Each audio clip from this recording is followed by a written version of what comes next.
First, there was the 8mm home theater film prints, then the VHS, then the DVD, and then with the advent of Blu-ray came high definition, and then with the advent of 4K came ultra high definition. With this evolution of home theater film formats, you'd expect there to be an equal increase in quality. And for the most part, it is, but for some of them, it's not. And today we'll be talking about the most disappointing 4K Ultra HD Blu-rays in my collection. This will be a sad one, because all of these films that I picked are some of my favorites. Let's get into it.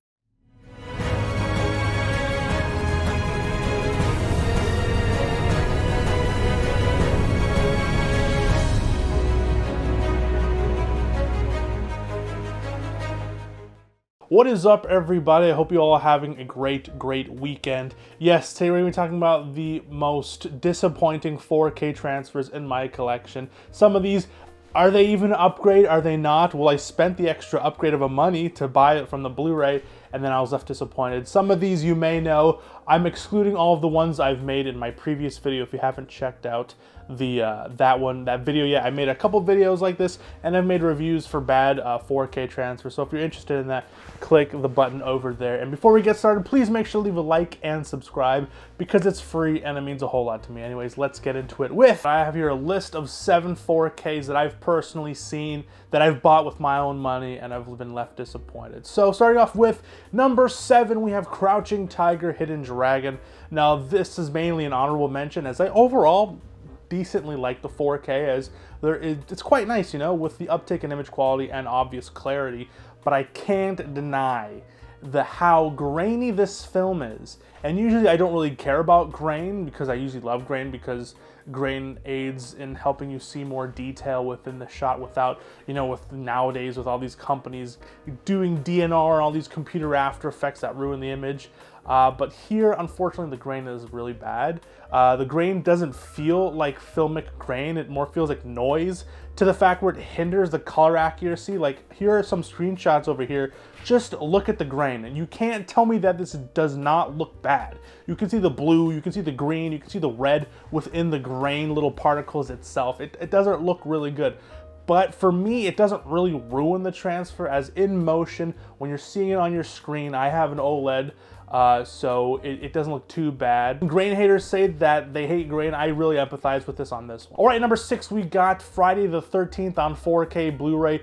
This is more the fact that you can get the Scream Factory box set, which has all of the movies, and it's more of a value. And the 4K here, the HDR, these added HDR for more richer, deeper, more lifelike colors, really harkens the detail, as the film itself feels more darker, and the fact that black levels are there, but it crushes a lot of detail. The audio is decent for what it is, but again, it's a film where the source material isn't going to lend to a great 4K. So when you're spending around $20, $25 on one 4K, when you can get the box set for $100 and get, like, was it 12 movies or something, or 11 movies or so, that's more of a reasonable, you know, thing to get the box set, the Scream Factory box set.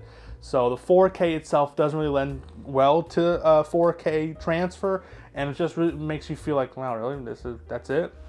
Like, when I first got it brand new, I returned it because, like, this doesn't feel like a good 4K upgrade. I feel kind of ripped off, so I returned it and got my money back. All right, now we're going to get into some bad stuff here. We got Star Wars Episode 1, Phantom Menace, but this also gives leeway to Part 2 and Part 3. But let's be real. The reason why this is so low on the list is because I knew coming into this release that it would be mediocre at best, you know, but being that I grew up with the prequels, I just had to add them to my collection when they came out. But being the fact that these films were so reliant on blue screen and CG makes this overall viewing of this film in 2024 honestly utterly ridiculous. As a visual art form, Phantom Menace looks so dated, and it doesn't fare well to the 4K format. Even being the fact that it was filmed on 35mm for the most part, but it's still Lucasfilm. It's still a Lucasfilm movie, you know. So the DNR, they go crazy with the DNR. It looks insane. Everyone looks waxy, and the detail is gone. But it is extremely jarring, as there are also scenes filmed on early 1080p Sony digital cameras which look worse. The transfer suffers from so much processing that it becomes the equivalent of budget brand American cheese. filled with microplastics, leaving horrible looking aliasing, smearing imagery, and not to mention the extremely limp HDR that does nothing to add to the image, and laughably bad detail crush when it comes to the black levels. The only upgrade here is the Atmos, which is great, and the plethora of bonus features are nice, but this does not excuse how putrid the visuals are on this 4K transfer. That's like saying the ambiance of the restaurant was nice while eating a turd sandwich. Matter of fact, throw in all of the prequels as they all suffer from the same effect, excluding episode 3 as the HDR is quite nice, especially in those scenes of Mustafar or the scenes where Anakin is being corrupted by Palpatine and they see those kind of like weird firework kind of things. That looks nice. But besides that, it's not really, Alright, at number 4 we have the original Ghostbusters on 4K Blu-ray. Now while this 4K isn't inherently bad per se, it doesn't really offer much when it comes to the 4K upgrade. Being that the 4K mastered Blu-ray disc is like extremely cheap. Like I got it at the flea market for like a couple bucks, and this 4K was like, what, 20 bucks? So you can get it for really cheap with that 4K remastered Blu-ray. But I will say there is instances where you can see that they plan to increase the clarity just by making the image brighter, has often removed some of the color depth.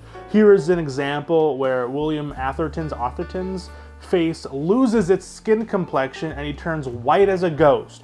Maybe it helps with that scene as he's, but he's angry in the scene, so his face should be filled with blood. It should be redder than what we see here on the 4K. You should see the rosy cheeks and look like a living human being with the color in his face. And when it comes to the brass tacks in his speech, shout out, the actual increase of visual clarity one would expect from a 35mm film print to a 4K transfer really doesn't satisfy and scream like a 4K improvement. Some of the reverse mapping and practical imaging effects can look worse than DVD quality, as it shows scenes like the Gozer building and so on. Looks really not very pleasing to the eye. And while the 4K adds a smidge, just a smidge of detail, it also makes up in the grain visibility, which isn't a negative for me, but I know a lot of people hate seeing grain, which is quite, it's quite prominent and it's pretty thick. The grain here is thick with 5 C's on this one. Going back and forth from the remastered Blu-ray and the 4K is extremely underwhelming, to be honest. But knowing the original source material itself wasn't like the sharpest display of cinema, like a Blade Runner or like a David Lynch's Dune, you would totally be fine never upgrading to this 4K from the fact that there's no new commentaries or bonus features, being that, in 2014 they added a bunch of them. Here there's nothing really new. The only thing that really does help this presentation is the fantastic Atmos soundtrack. But again, I've asked other people in the forums, and most of the average home video fans don't really have that like $1,000, $2,000, $3,000 upgrade to really get the most out of that soundtrack. So you're just left with the mediocre image quality if you don't have like 8 speakers and a subwoofer. So yeah. All right, and number 3 we have Hot Fuzz. This was another film I didn't know much about when it came to the transfer, but I got it on a whim since like a lot of my close friends say it was their favorite movie. And learning more about the film, and Edgar Wright and the cinematographer had this vision of it being a grainy and employing really fast editing style on a kind of hyper parody of 80s action films, which resulted in a, I'll be honest, less than stellar source material. Which is funny since DNR was used to scrub the shit out of this movie, so what was the point of that? It removed quite a bit of grain and quite a bit of detail along with it. Also, I don't normally fault upscales, but being that this was filmed on 35mm, I was like really disappointed to hear that the camera negatives weren't scanned. What also kills the transfer is the odd HDR passover. The film is treated to an overall darker image with detail crush as well, sadly. And while sometimes facial complexions may appear nicer, it feels like more of an overall warmness filter was added to the kind of iconic steel blue tinge the movie has, and it removed gray and blue skies will look pink. And I don't live in the UK, but I'm pretty sure overcast skies don't look pink. Also, not to mention as an entire package, that being that this is like a 10-year anniversary release, we didn't really get any cool new bonus features or new retrospective like commentary with Edgar Wright, which is just a big opportunity that was missed. But hey, you never know. The 20th anniversary is in 3 years, so maybe we'll get a box set, you know, or something snazzy, you know, who knows? But for the meantime, this 4K release of Hot Fuzz was definitely not worth the upgrade. All right, and at number 2, we have something that pains me very deeply, and that is Pan's Labyrinth on 4K. I mainly just got this because it was cheap and I got it with the slipcover. So that's mainly why I got it. Because I gotta get every Guillermo del Toro movie on 4K with the slip, because he's one of my favorite filmmakers. But anyways, Pan's Labyrinth is on here because honestly, you'd rather just get the Criterion set. I mean, not only is it more of a complete package with more bonus features and that kind of stuff, but the 4K here looks worse than the Blu-ray.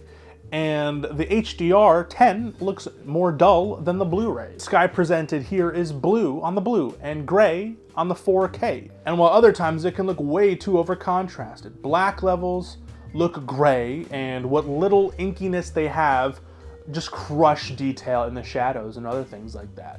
And another 4K that suffers.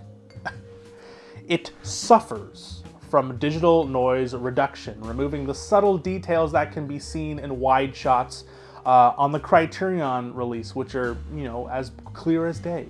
You know, this is a little bit of nitpicking and a little bit of pixel peeping, but I can show you and see that there's obvious detail being removed. So what's the point of getting a 4K over the Blu-ray if there's obvious detail being, you know, removed? But I seem to be in the minority, as other outlets give it 8s and 9s out of 10s all day. I just can't see the effort that would justify an upgrade if you already have the Criterion Blu-ray. I've never seen the original Blu-ray release, but I have the Criterion, and when you compare them, it's almost night and day. So it's a 4K with less detail, a more dull color timing, and less bonus features than the Blu-ray, which it makes it an upgrade that's not worth the extra money if you already have that Blu-ray. All right, this one pained me to the max because I heard rumblings about people not liking this transfer, but it's my favorite franchise, one of my favorite franchises of all time, one of the greatest fantasy films, one of the best page-to-screen adaptations, and that is The Lord of the Rings. I'm gonna include all of them: Fellowship, Two Towers, and Return of the King. Overall, it's a meh. It's a meh of a 4K upgrade for Lord of the Rings. You'd think Lord of the Rings, critical acclaim, huge box office, a huge crowd of fans, and they just, here you go. Here you go. There's your 4K. There's your 4K. Eat it up, you eat it up, nerds. We're not gonna do jack shies to this 4K. Eat it up. And that's what we get here. Not to mention the gosh darn DNR, which is noticeable and nullifies any upgrade that a higher capacity disc and a 4K render does to the image quality. It's like putting a hat on a hat. It's insane. It's stupid. The wide shots here are so bad and stricken with DNR that looks smeary and quite literally distort the image, making details look completely different. For such a monumental franchise, again, this feels so lazy of an attempt to please the die-hard fans. For how much effort, especially, this was what breaks my heart, for how much effort went into the filmmaking of this movie with fantastic makeup, costume design, makeup effects, set pieces, and the miniatures, so much fantastic practical effects. The 4K just completely shits all over that effort. What's the point of making a film with such attention to detail when all they're gonna do is just piss on it? The DNR is actively bitch slapping all of the efforts of the team that worked on these films. This is also another 4K that suffers, sadly, from inconsistent contrast and brightness, and with added detail crush. In this scene, on the opening battle, on the Blu-ray, you can see a better outline of Sauron, and on the 4K, since they artificially increased the brightness without taking consideration of the effects of white levels, it gets lost in the overblown white levels. The color timing can remove warmth from scenes, but also add warmth to scenes, which ruin the intended emotion of the visual sequences by, things that's supposed to look cold and menacing. They overly warmed it to where it just looks like Saruman here. It's supposed to be cold and steely blue, and then it turns into like a white warm thing where more of his, because the way it's supposed to be filmed is to show Saruman as this cold, menacing human being, but when they added warmth to it, just makes him looks like an old man. There you go, here's your old man. Same follows with the rest of the franchises. Here, look, this is in Two Towers. Frodo is substantially darker in this scene.